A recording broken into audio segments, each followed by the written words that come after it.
After 7 years of life getting in the way, I'm finally able to work on my tiny home again. It's been really challenging to live in a construction zone with a kid. So I hope this is the start of things looking up. Hey, I'm Jane. I'm a single mom and I'm not letting that hold me back. I bought 5 acres of raw land in the Kootenay Rockies, where I'm building my own home and homestead, planting a food forest, creating art, and living life on my own terms. All of this is so one day, hopefully, my kiddo won't need to struggle the way that I did. Come along with me as I create my very own freedom recipe.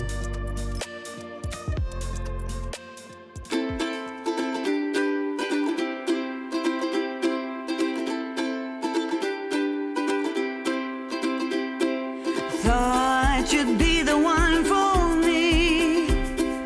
Won't you tell me how you feel? For those of you that are new here, the plan is to have the tiny home one day become a rental to help offset the cost of the future timber frame home. I moved into it unfinished with the idea that I'd take all the money I would have spent on rent and put it into this build. I was pretty naive and I thought I would have had it built in 9 months.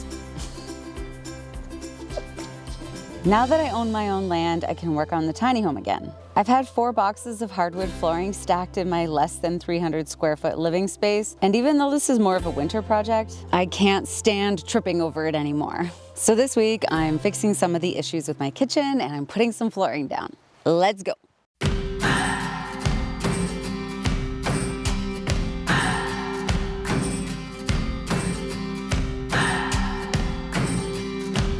What do I believe? What makes me feel it to write you this song? As an artist, it's hurt my heart to look at my mismatched, uncompleted home all these years. Plus, I made a few mistakes that I said I'd get to later, and that was years ago.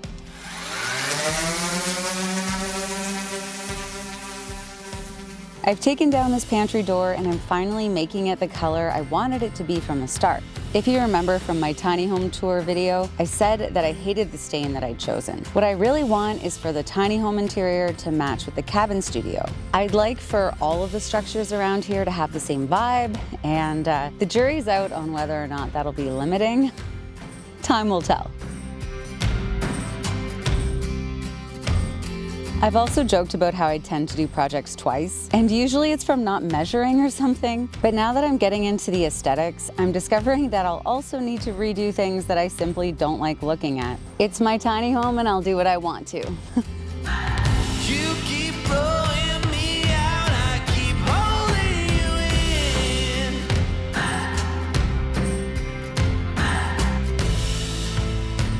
Luckily, when the house is small, the fixes aren't massive or too expensive. This is already the 2nd time I'm sanding these cupboards because they had a factory finish when I got them.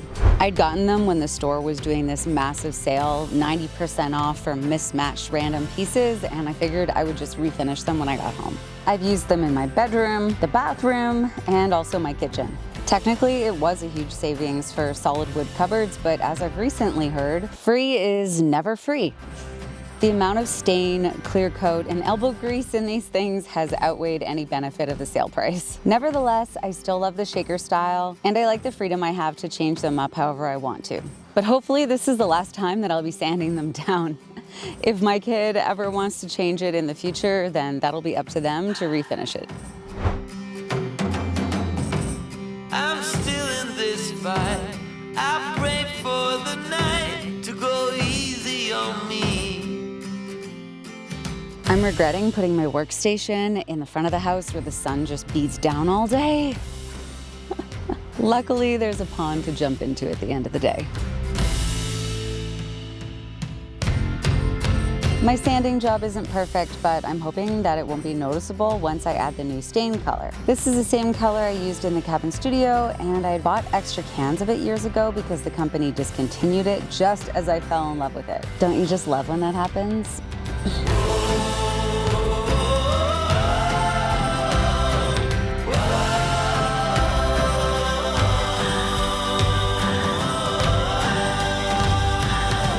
Tomorrow I'm gonna rehang this door, but first I get to lay down some flooring.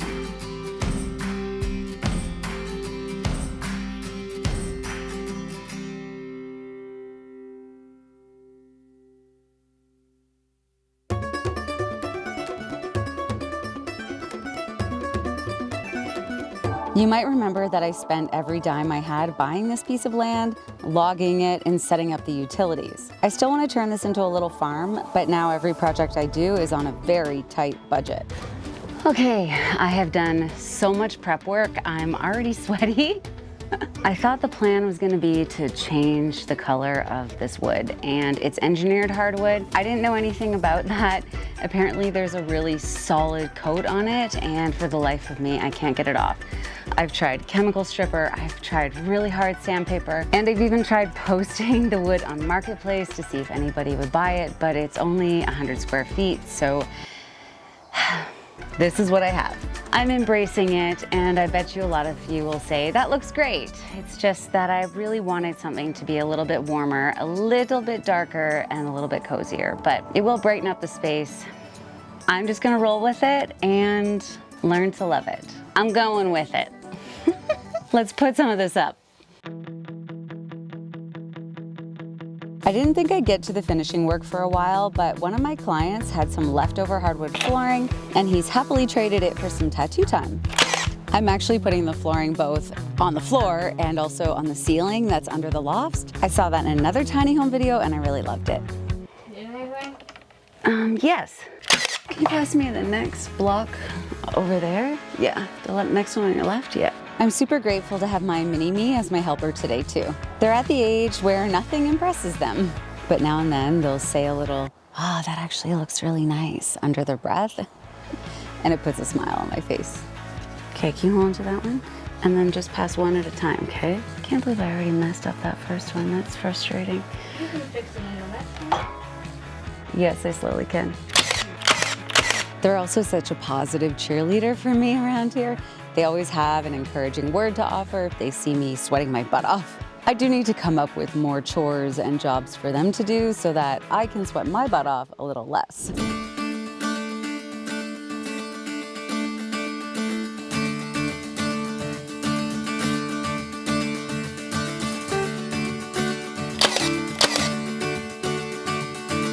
I was nervous to install the flooring myself, but starting with these little edges of the lofts was the right idea. Eventually, I'll have to put trim wherever there's a corner that meets, and it's gonna drive me crazy to look at it until then. But it's better than looking at the framing lumber, so I'll take it.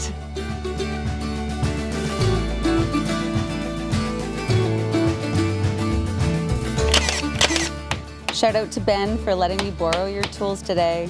You are my favorite brother.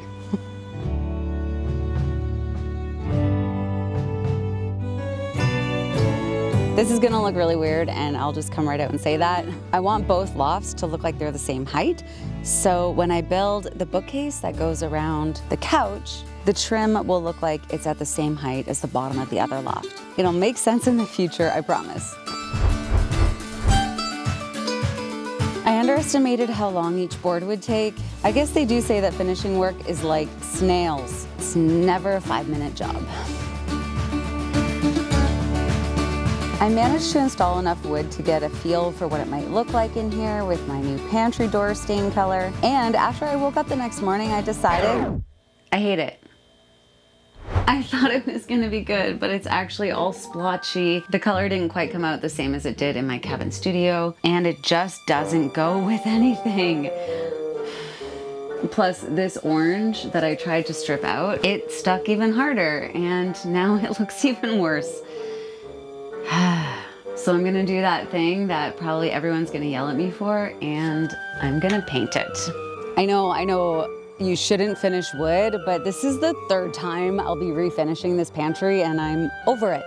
The color of the counter has really determined what the whole look of this room is, and I really like the color that I sprayed the cabinets, so I'm gonna spray the pantry the same color. I'm a big fan of the space really tells you what it needs to be, and this space is just not meant to be this. Again, I love doing things 2, if not 3 times.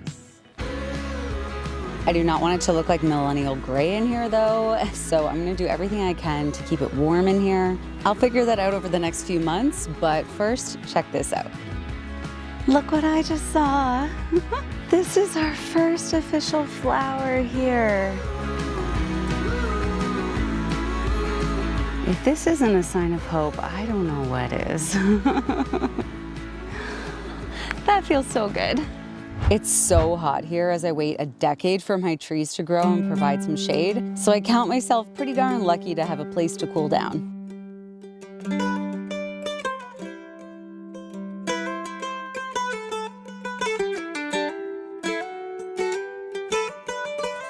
I never thought I'd go swimming in murky water where I can't see the bottom, but during this heat wave, even that won't stop me. Of course, I can't just go for a swim. I also gotta clean and fix the crooked fountain while I'm in here. Maybe one day I will learn how to relax at home. It's just hard to see an unfinished project wherever I look. But I'm really starting to understand that homesteading is a lifelong to-do list. And it's also about finding the joy in the chores, because it's not actually work. It's stewarding the land. It's spending my energy nursing it into the healthiest it's ever been, and building a cozy place to rest my head as well.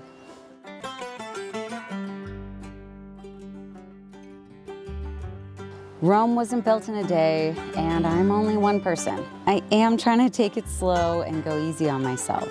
Otherwise, what am I doing all of this for anyway? And no matter what you do in life, remember to pour love into it.